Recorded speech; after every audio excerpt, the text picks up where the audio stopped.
Hey Canucks fans, welcome to the Line Change. Before we dive into our topic, I want to give a quick shout out and thank you to my sponsor, Gassy Jack Art, maker of this amazing artwork you see behind me here. And you guys can check them out yourselves at GassyJackArt.com. Once again, that is GassyJackArt.com, all one word. You guys can also find him on Instagram at GassyJackArt. I have a link to his website in the description down below. He still has his buy two, get two free sale going on, so get it while you can. Now let's get into this video's topic.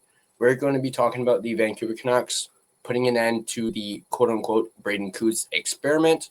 We're also going to be talking about some updates when it comes to the lines from practice earlier today.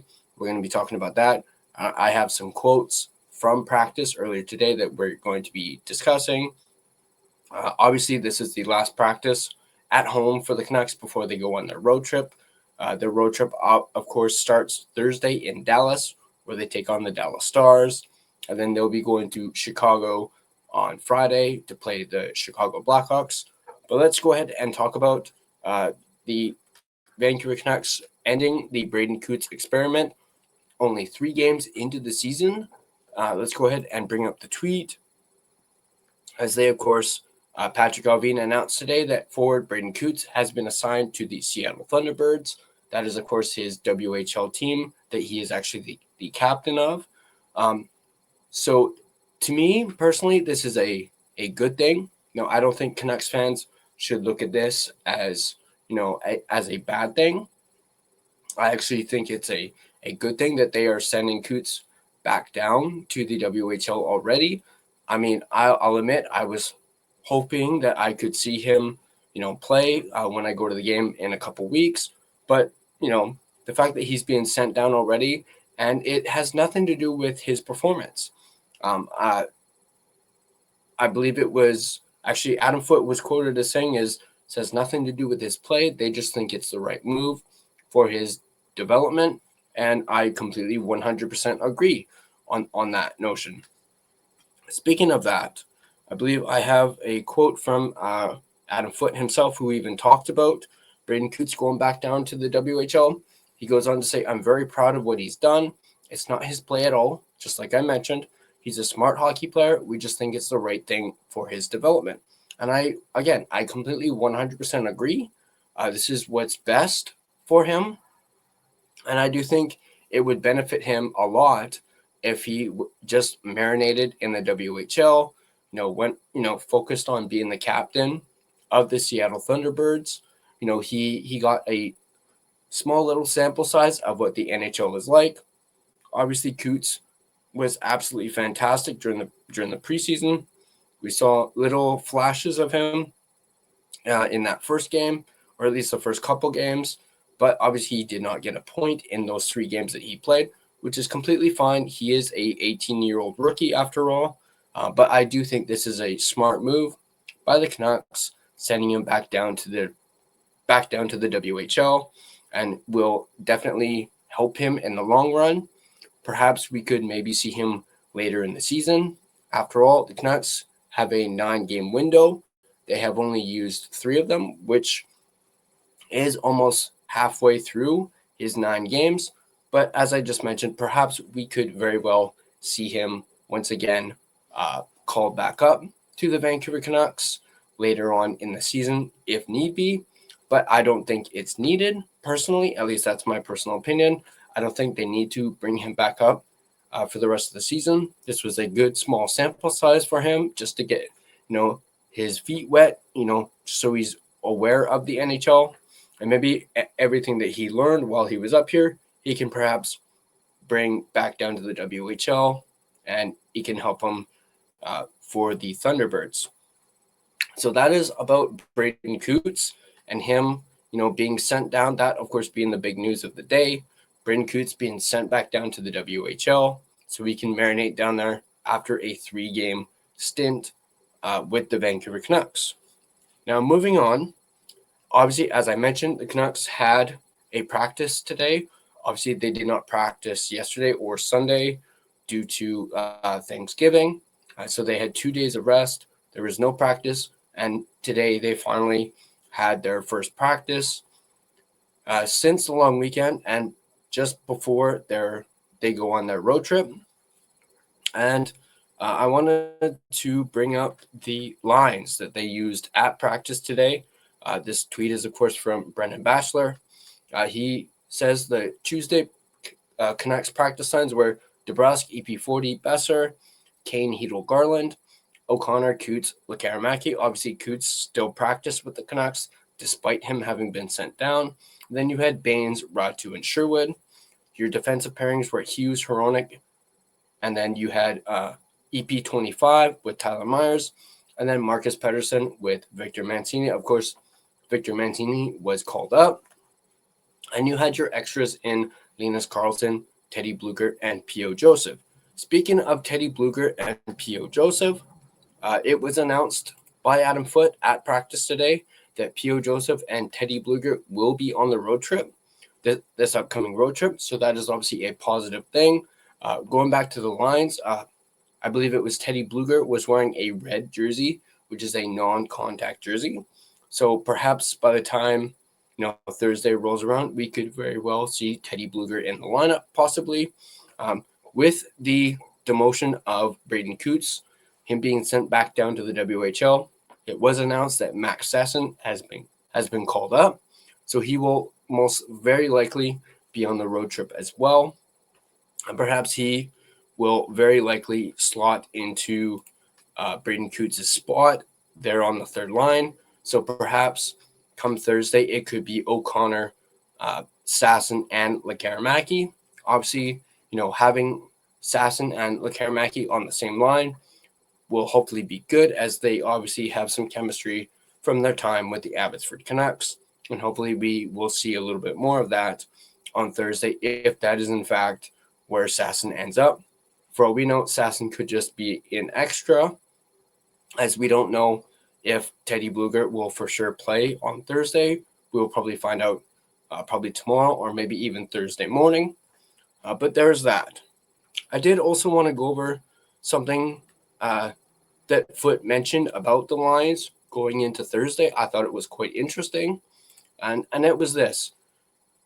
Talking about line combos, right now I'm leaning more towards going PD with Garley and maybe Kane. We'll see. And Hedel with Bass. And then you've got the speed with DeBrusk. So despite the Canucks having these lines for practice, Adam Foote is thinking perhaps of, shuffling it a little bit. And instead of, DeBrusk, EP40, Besser, perhaps go with Kane, EP40, and Garland. And then having DeBrusk, Hedel, and Besser as a second line. I like the idea of that, and I'm intrigued by it. Hopefully, they will give it a shot. Perhaps their next practice, or I'm not sure if they're going to have a full-blown practice while they're in Dallas, but if they do like a morning skate or whatnot, perhaps we could see Kane, EP40, and Garland as a first line, and hopefully there's some chemistry between the three of them for that. But speaking of Adam Foote, I wanted to go over something that Adam Foote said in regards to practice today. And this is what Adam Foote ended up saying. He would go on to say, we want to play fast hockey, doing the rush drills, closing out the end of practice. We did a lot of 1-on-1, 2-on-2, 3-on-2, closing plays. That is just one quote. I don't have the video, but you guys can find the video on Twitter of Adam Foote talking to the media following Tuesday's practice. But I did find that intriguing, him saying we want to play fast hockey, them doing rush drills. Obviously, a lot of Canucks fans are disappointed with the way this season has started, them being 1-2 and basically not playing that well over a 3-game span. I'm not one of those fans who have hit the panic button yet. As I keep saying, it's only 3 games into the season. I'm willing to give it a little bit of time, perhaps maybe at the 10 or 15 game mark. Then maybe if things are still like this, then maybe I'm willing to hit the panic button, but I'm not quite there yet. And that is just me personally. As obviously I've been a Canucks fan for a very long time. So I've seen the Canucks at their worst. I've seen them at their best. So I'm just not quite ready to hit the panic button just yet. And again, that's just me personally. But going back to these lines, it's interesting that Karlsson was still an extra. Obviously, he is on the roster. And of course, Karlsson is not waiver exempt. So if they were to send Karlsson down, he would have to clear through waivers. And obviously, and this is just me, I think Karlsson would not clear waivers. I think a team would snag him if the Canucks were to try and send him down. I also think too, he's kind of outgrown the AHL. So obviously having him as an extra is bonus, especially if the Canucks were to gain, heaven forbid, get another injury. I think Karlsson would take that spot. But I am intrigued by the call-up of Max Sasson, with Cootes being sent down. I'm intrigued to see where they will slot Max Sasson into the lineup. Perhaps, as I mentioned, he will take Cootes' spot. They're on the third line between O'Connor and Lekkerimaki. As I mentioned, Sasson and Lekkerimaki both have chemistry from their time in Abbotsford. Perhaps the Canucks are thinking the same thing, that might, have that line click a little bit. We shall see. Obviously, through the first 3 games, Kiefer Sherwood has obviously been absolutely amazing. He's got 3 goals in 3 games to start the season. And who knows, maybe they will have Sherwood be on that third line at some point, considering how well he has played within the first 3 games. Obviously, there's, wondering about Derek Forbort and, the fact that Mancini is on that third defensive pairing. Perhaps we'll see. I've heard some rumblings about possibly Forbort could be potentially injured. I've been hearing, he's injured. He's not injured. I'm not sure, but we shall see come Thursday when they face the Dallas Stars. Anyway, that's going to do it for this video. I just wanted to give you guys an update on, what's going on and whatnot and how things are going. But as I mentioned before, the big story is Braeden Cootes has been sent down to the WHL back with the Seattle Thunderbirds. So as I mentioned at the top, the Braeden Cootes experiment has ended for this season, at least for the time being. Again, there could potentially be a chance that he could get called up or called back up. Who knows? But as I said already before, this is not a bad thing for Braeden Cootes. It actually helps his development, helps him marinate in the WHL more. And obviously, this is not the last time we will see Braeden Cootes with the Vancouver Canucks. Obviously, we'll very likely see him again next year. But I thought it was a fairly decent, first 3 games for Braeden Cootes. Unfortunately, he did not get on the score sheet through those 3 games, but I thought he looked impressive, especially that first game against the Calgary Flames. Let me know in the comment section down below, what did you guys think about Cootes' 3-game stint with the Vancouver Canucks? Are you excited for the future of the Canucks with Braeden Cootes? I do think he is a future second-line center for the Vancouver Canucks. Let me know in the comment section down below what you guys think. And as always, if you guys like this video, be sure to hit that like button. And if you want to stay up to date on all your Vancouver Canucks content, be sure to smash that subscribe button and turn on your notifications so you don't miss a single video. You can find and interact with us on social media. We're everywhere. You can find us on Facebook, Instagram, X, as well as TikTok. They're all listed right there. And feel free to give us a follow on all of our social media platforms, as it, of course, is greatly appreciated. If you prefer an audio version of this podcast, you can find us on both Spotify and Apple Podcast.